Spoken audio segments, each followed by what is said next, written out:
breakup of the Socialist Federal Republic of Yugoslavia was a result of historical tensions and the lack of a unifying leader. In order to fully comprehend the collapse of the state, one must take into account the history of the region. The Balkan Peninsula has a past of various religious fault lines. For example, the three main religions in the area were Islam in the south, brought by the influence of the Ottomans, Roman Catholicism from Charlemagne's rule and later reinforced by Austrian Habsburgs, and the Eastern Orthodox Christianity in the east, brought by the Byzantine Empire that controlled the Balkans for 1,000 years. Several foreign influences led to the breakup of Yugoslavia. The Roman Empire split its eastern and western halves along the current-day border between Bosnia-Herzegovina and Serbia. The western half was Roman Catholic and the eastern half was Eastern Orthodox. After the Austro-Hungarian Empire collapsed at the end of World War I, European borders were redrawn. In 1918, the first union to be known as Yugoslavia was created by South Slavic people. Yes, Yugoslavia is land of the South Slavs, in order to avoid being swallowed by some big power. The new Yugoslavia was a fragile union, as many ethnic groups fought for power. For example, Croats often felt that they were treated as lesser minorities under the Serbians because the King of Serbia favored Serbian expansion.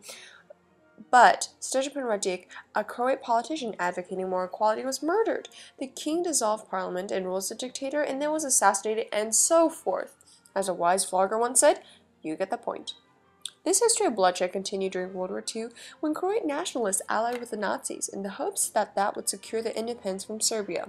The regime was called Ustaci and killed numerous Serbs living in Croatia and forced other Serbs to flee Croatia or convert to Roman Catholicism, perhaps the first case of modern ethnic cleansing among the Balkan states. The emergence of a charismatic leader enabled the existence of a unified Yugoslav state. Josip Broz Tito, the most successful ruler of the Balkan states, ruled by, first, his adamant opposition to nationalism, second, his ability to regulate and balance the power of the diverse ethnic groups, and third, his policy of non-alignment, neither siding with communist USSR nor capitalist West. With a country full of ethnicities, nationalism was a serious threat to the unity of Yugoslavia.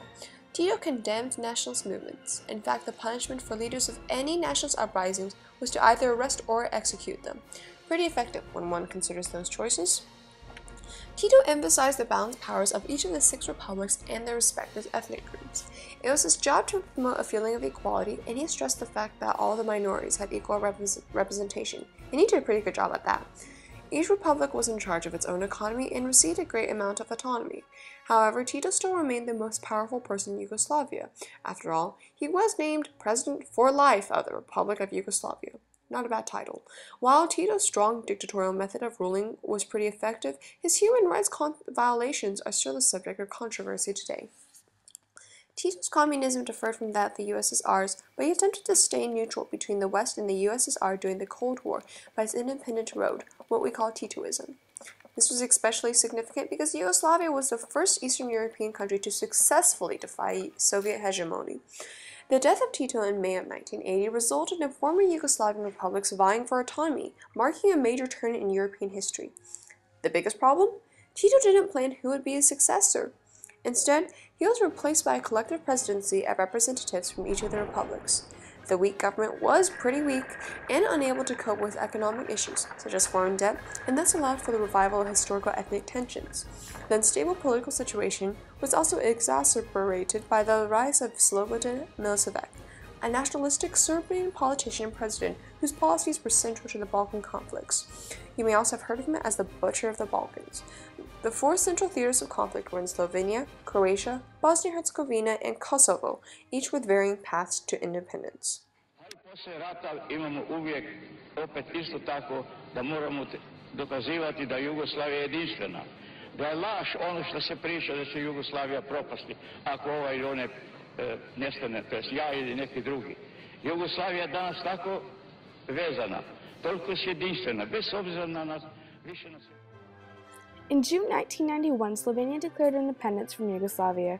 Under Tito's rule, Slovenia was considered to be a valuable republic because of its relative wealth in comparison to the other republics. At the time of its declaration, there was a Serbian majority in the Yugoslav Army and the League of Communists of Yugoslavia. However, Slovenia, prior to its declaration, had created its own independent military force as a precaution. The Yugoslav army was sent in, and after 10 days of Yugoslav and Slovene forces clashing and Slovene victories, the European Union successfully arranged a ceasefire. Slovenia was the first independent republic in Yugoslavia, and on December 23, 1991, its new constitution was adopted. Slovenia's path to autonomy was aided by the fact that it was the most westernized of the republics, and furthermore, there was a far larger Serbian population in Croatia than in Slovenia, so more attention was focused on the Croatians who had seceded at the same time. Slovenia would have the smoothest transition to independence of the republics and would serve as the initial destination of many refugees fleeing conflict in their former republics. Croatia declared its independence on the same day as Slovenia did, on June 25, 1991. But resulted in extreme conflicts. Once Croatia had declared its independence, the Serbs living in Croatia declared their independence from Croatia, out of discomfort with the current party rule. The Serbian-dominated Yugoslav army came in to support the Serbs and overwhelmingly dazed the Croatian resistance forces. The Serbian-Yugoslav forces gained territories in Croatia and called it Crimea.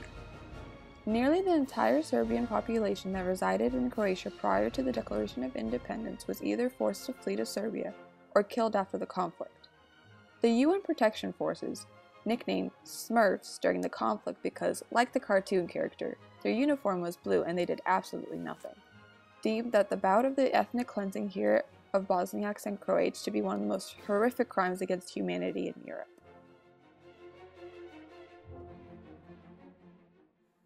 Bosnia-Herzegovina was home to the Serbs, Croats, and the Bosniaks, who all played a major role in the violent campaign of ethnic cleansing that soon followed Bosnia's declaration of independence in 1992. Milosevic gained support and the ethnic cleansing began. The crisis attracted a lot of attention. However, no action was initially taken. The UN restricted any military intervention of its members and at most placed troops in Bosnia to provide food to the displaced Muslims. The United States, under President Clinton, eventually worked with NATO to demand the retreat of Serbian artillery from Sarajevo, and the UN participated by playing safe havens throughout Bosnia. Small cities that were heavily protected ensured the safety of the minority groups. Serbia was not appeased and continued the campaign of violence, now against the UN peacekeepers as well. Conflict continued for many months, and the intervention provided did little to help Bosniaks and Croats. In the end, the US initiated a bombing campaign, with the aid of NATO, against the Bosnian Serbs' artillery camps, while the Islamic world aided the Bosniaks by sending them arms to protect themselves. Milosevic was then forced to cooperate with peace talks at the Dayton Accords, where it was decided that Bosnia would be separated into the Bosnian Serb Republic and the Muslim Croat Federation, of course, after one of the bloodiest conflicts in European history. Kosovo is home to a small Serbian population out of the Albanian majority. Serbs and Albanians fought for control over the province, and Albanians soon dominated positions in the Kosovan government, creating discontent among the Serbs. Tito soon issued a Yugoslav constitution that officially granted autonomy to Kosovo.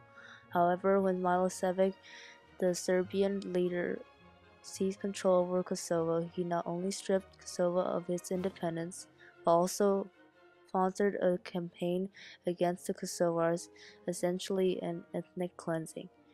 In return, Kosovo tried to reassert its independence and failed, as only Albania recognized it.